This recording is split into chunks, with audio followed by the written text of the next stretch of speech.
Hey guys, this is Anthony Morganti. I am MrPhotographer.com. Over the past week or so, I've received numerous emails from different photographers asking me if I'm going to do any videos on the new software from DxO called PureRAW. Definitely going to do videos. As a matter of fact, that's what we're going to do right now. We're going to do my first video on PureRAW. Now, for those of you that aren't familiar with PureRAW, it really does three things. It kind of pre-processes a RAW file, and in their words, they make it better. Now, what it does, those three things, it does demosaicing, and I'm not going to go into a big technical explanation of what demosaicing is.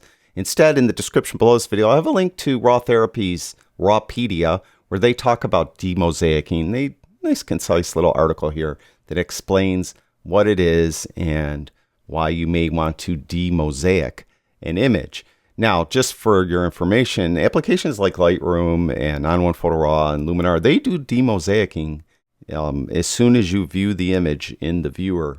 Like, you don't do anything. It's not like an extra step. It's there. It gets done. Although many people say that the demosaicing in Lightroom is rather primitive. It's not as good as an application like Capture One.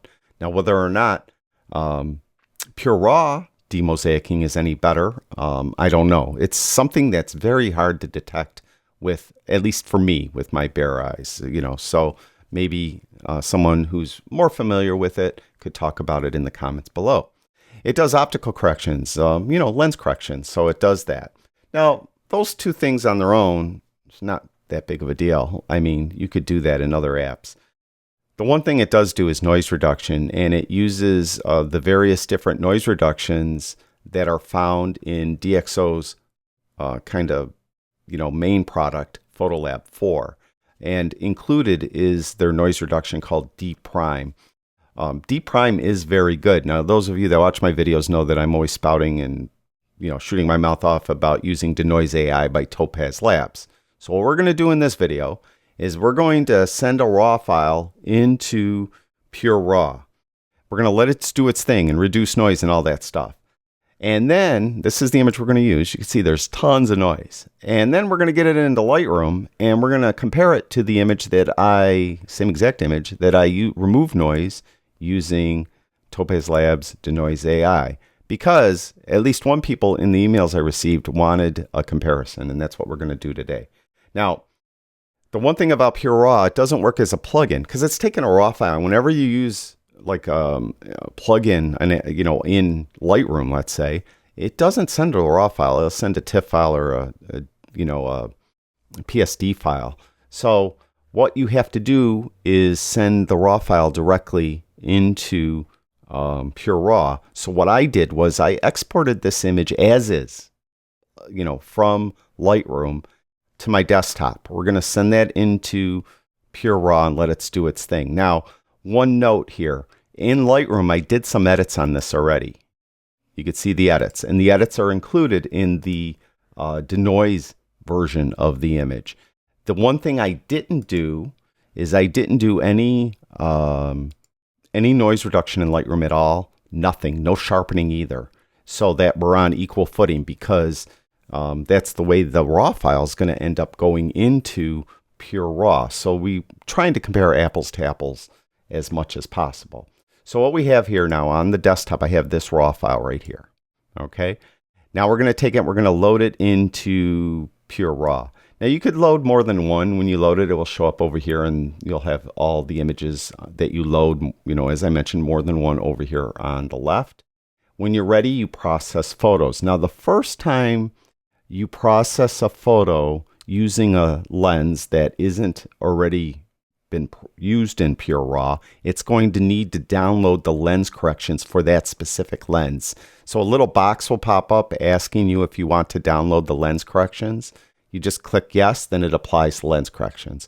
So you don't have to do that every time, just the first time. I already did it for this image because I was testing out PureRAW before I did the video. So when I click on Process Photos, it's going to skip that step.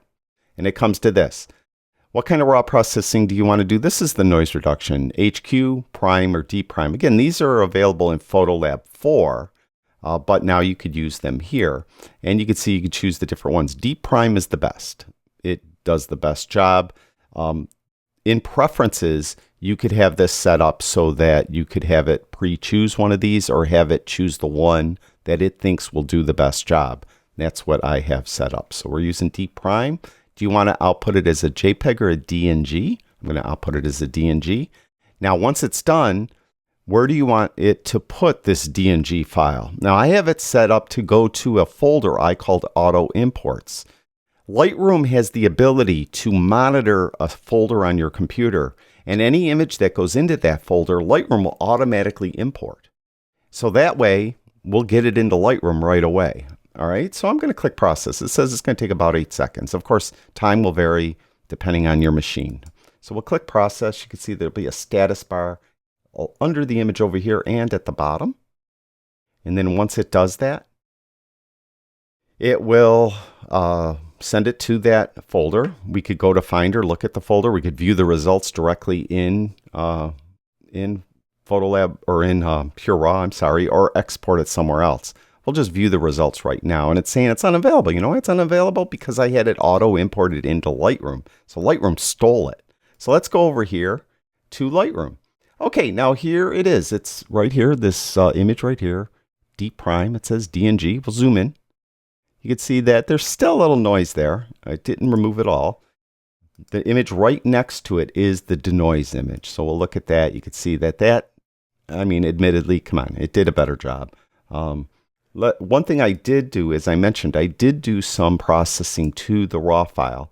So what we're going to do is go to this RAW file here, and I'm just going to then click directly on the Deep Prime file, and I'm going to click on Previous, and it will copy those edits from the original RAW file directly to the Deep Prime. So now we're looking at images that were all processed the exact same way, except for the noise reduction. All right. So again, let's go to the original RAW file first, and let's zoom in. I'm going to hold the Command key in and zoom in on an area like right here. Then we'll look at the Denoise image. Now that kind of shifted on us. So let's go up to View, Lock Zoom Position. Now we're on the RAW file, tons of noise. There is the Denoise image, and there is the PureRAW image. Denoise, PureRAW. Denoise, PureRAW. PureRAW definitely has a little bit more noise, but it does look a little sharper, doesn't it? There's Denoise. Now, Denoise, there are sliders there to sharpen it when you're in Denoise. I just used the default settings. I didn't mess with it. I didn't want to like muddy up this video by showing you Denoise first, sending this image into Denoise, then bringing it here. So I cut out that step as far as the video is concerned. So I could have sharpened this more in Denoise if I wanted to, but you can see there's still a little noise in Deep Prime, in the Deep Prime image. So, you know, they both have their advantages and disadvantages in my opinion. I think that the PureRAW image, I should say it, you know, is good. It's a good image. It looks pretty good. The Denoise image definitely has less noise. I could come in, you know, in here, and I could sharpen this, right? So I add sharpening on the Denoise image. I could then go to the PureRAW image, and I could add noise reduction to get rid of the rest of that noise. And then I think they're going to be pretty equal. Maybe add just a little sharpening now to the PureRAW image. And then they're pretty equal. You know? So, you know, I think it did a good job overall. You know, I don't know. Is it something I'm going to use? I don't know. You know, I don't know. Even though I ponied up the $89 to buy it, I'm just not sure. What about you? Let me know in the comments below. I'm interested to hear your thoughts. I'm going to mess with it some more over the following next few days. See if I come up with any other different workflow, different images. This was a super high ISO image. As I mentioned, 12,800. I'll try it with something more reasonable, maybe ISO 400 or something like that, and see what it looks like when we do that. Again, That's it. That's PureRAW by DxO. Thank you, everyone who watches my videos. I really do appreciate it. I'll talk to you guys soon.